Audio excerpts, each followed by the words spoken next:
As we've travelled down the Murray-Darling Basin, we've had the amazing opportunity to spend time with traditional owners who've taken us out on country to see the land and also see some of the artefacts and the archaeological remains of Aboriginal culture and tradition from tens of thousands of years ago. So we've seen scatter sites where shards of stone tools are on the dirt, and we've seen grinding grooves where women ground seed and grains against the rock for thousands of years, leaving a mark. And we've seen scar trees where canoes and shields have been cut from the sides of trees in a way that enabled the tree to keep on living. And it's been really amazing to see these archaeological remains and learn more about the culture that took place here.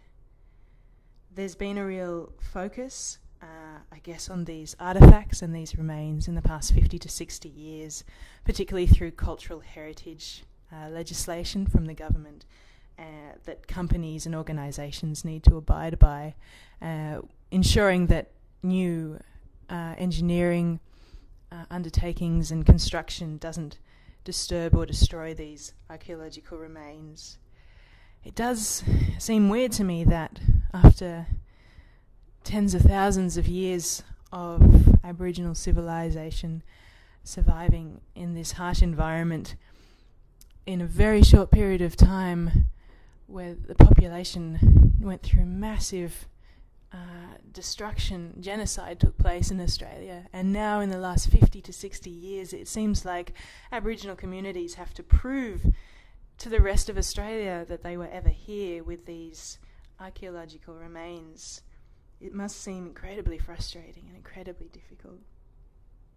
And I was talking to Lucy, another participant on Dialogues, about how sad it is that, you know, over time the grinding grooves that go underwater and the scar trees decay and die and fall over and return to the earth.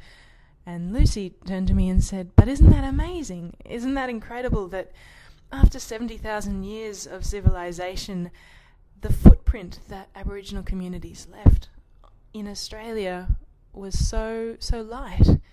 And she's completely right. I think it's just a testament to the sustainability of the way that Aboriginal communities lived, that they could survive and prosper and flourish for so long without causing massive impact on the environment. And I guess the other thing that really has stuck with me seeing these sites is that I guess there seems to be a bit of a misunderstanding from the broader Australian population that Aboriginal culture is almost exclusively grinding grooves and scatter sites and scar trees. And sure, they're really important and there's a lot to learn from them, but what we've really learnt through our 2 weeks on Dialogues is that Aboriginal culture is still very much alive. It's still very much here.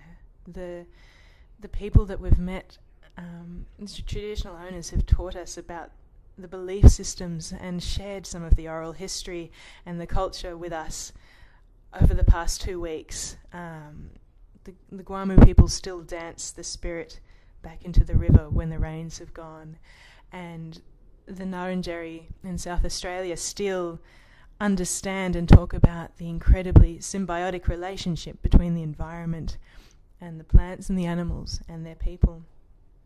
And I guess as Australians, all of us need to understand that Aboriginal Australia is not just a history, it's a reality, and Aboriginal people and culture is still very much alive and still very much here, and that there's so much for us to learn from Aboriginal culture and to acknowledge and to celebrate.